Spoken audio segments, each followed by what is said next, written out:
Hi, this video is called Constellations, Contra, Zodiac.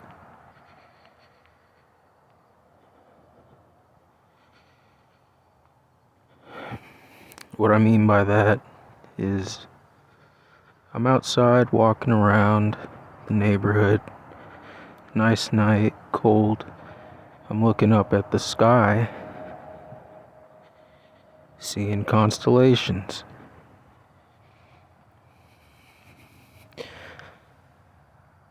I don't know how to say her name, but I think it's Cassiopeia. She's an M-shaped constellation. Several stars.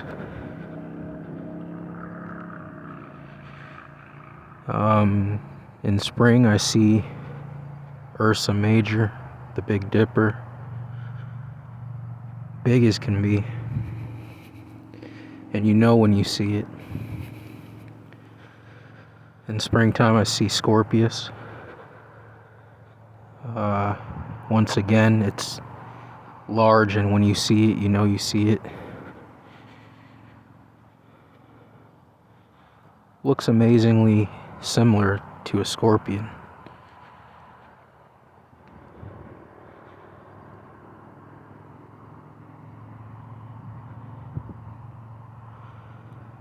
That in itself can turn your mind over for weeks, months, years. How on earth does a constellation look exactly like the animal? Others are more abstract or obscured. I'm sorry if I say her name wrong, but Cassiopeia. I'm so sorry, God forgive me. She's more obscure. Like I said, it's just an M. When you look at it with your inner eye, you see a woman, the shape of a woman. Feminine stripper, really. She's got her arms up, hands behind her head, flowing hair, like she's dancing sensually. So maybe she was a sacred prostitute, but you see those things. When you look at Ursa Major, you see the actual bear. You see the snout at the tip, where the handle is, if you want to call it the Big Dipper. You see the body in the ladle itself.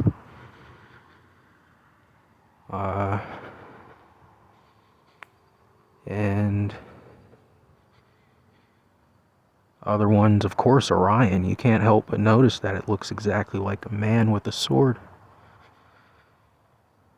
in battle. It's amazing. Some of those are constellations. Well, all those are constellations. One of them that I mentioned, Scorpius, is a part of the zodiac. What separates the other constellations from the zodiac? So simple. A few people know it, other people it'll go right over their heads. But it's the fact that the sun and the moon go through the zodiac. The sun and the moon pass through 13 signs specifically, and they never cross any other constellation but the 13. Aries, Taurus, Gemini, Cancer, Leo, Virgo, Libra, Scorpio, Sagittarius, Capricorn, Aquarius, Pisces, and then that's 12 if you refer to the 13th sign, you're referring to, again, I can't say these names. It's Ophiuchus, I think. And I believe that he is between Scorpio and Sagittarius. And that's what distinguishes the zodiac from the constellations. Now, economy. A word we're not fond of. Nevertheless, it's a part of our reality. What I mean by that is that spirit economizes.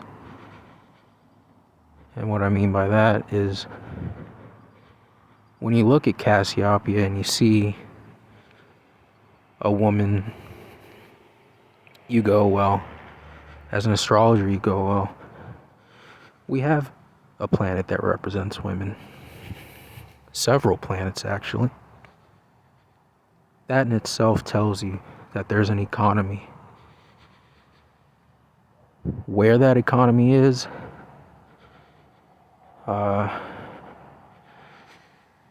in the astral plane, in Devacon, the spirit world, two separate places, but both, in the realms above us, where angels and archangels, archai, so on exist.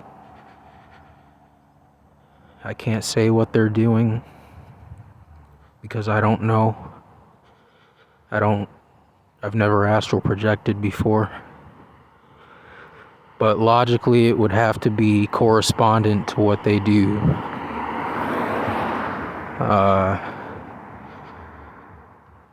To us, psychologically. What I mean by that is that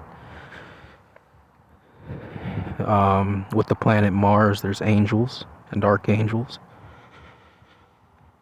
And what Mars does is pretty clear. It makes strength.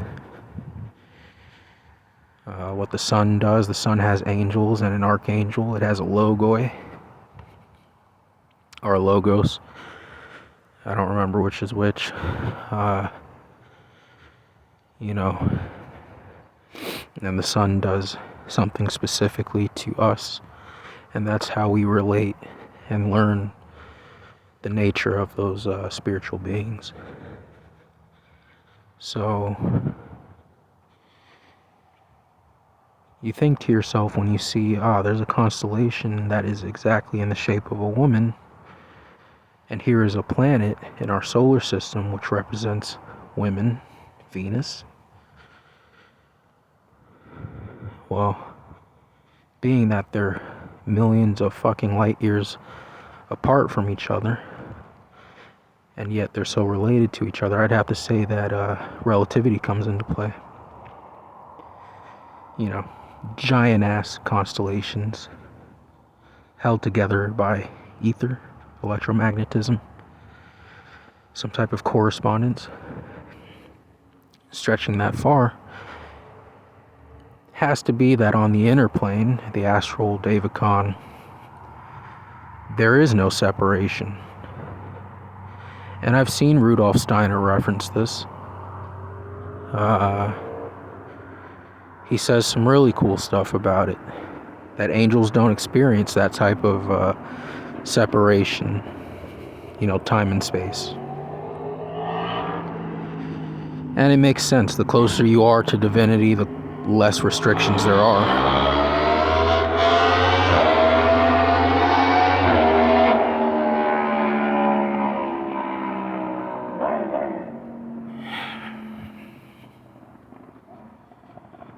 So,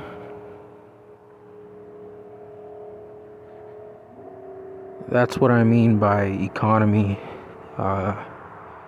They economize the work.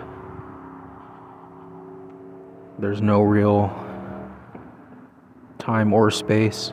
There's no spatial limitations.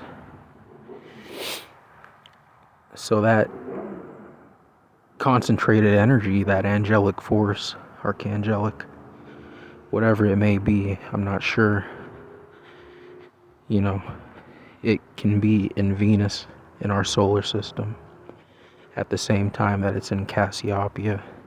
God forgive my pronunciation. And the same for Orion and Mars. The same for Ursa Major and Capricorn. And you might ask yourself, well, how do I know to correspond these constellations to signs and planets? And that's because you just develop that sense. The more that you develop your inner eye, your inner vision, second sight. But that's about all I can think of right now. It's not easy to get out. You know, it kind of sticks in your mouth like peanut butter. And thank God the planets aren't like that. They kind of are, which is my point. That they don't have all the tools that they need. Which is amazing to think about, because as a human you kind of forget the fact that you're not fully evolved.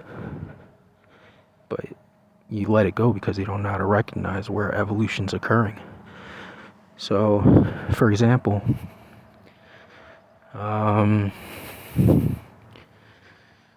well, when the moon's in Capricorn, I know that I should face north.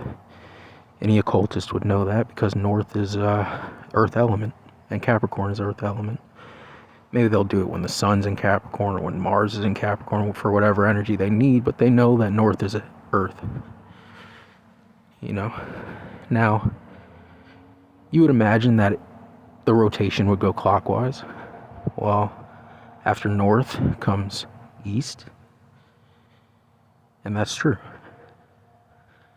The next sign is Aquarius. It's an air sign. So you faced east, which is air. Alright. So after that, you think clockwise. Next it goes to south. Okay. Well, the sign after Aquarius. What's the element for south? Fire. Okay. Pisces must be fire element. No, it's water element. This disrupts the pattern if we consider it at face value. More deeply, it speaks to the economization, the participation that each angelic family cooperates in. Just like a global community. You know, Chileans and Africans, who knows if they got along before, you know, the 16th century, when Spain started colonizing. But we know that they can now because of the internet. Someone in Chile can contact someone in Chad, and they can talk. And they can build things, and that's what economization is about in its essence. And that's what these spiritual beings do as they manifest in our world as stars and obviously etheric radiation, which we experience in the heart as emotions, or in the blood as emotions, really. Astral sign. Astral Steiner says that the Rudolph body is in the blood. Rudolph Steiner says that the astral body's in the blood. I don't know. I'm kind of just rambling now. I'm chilling. I'm about to head back home, so I'll see you guys later.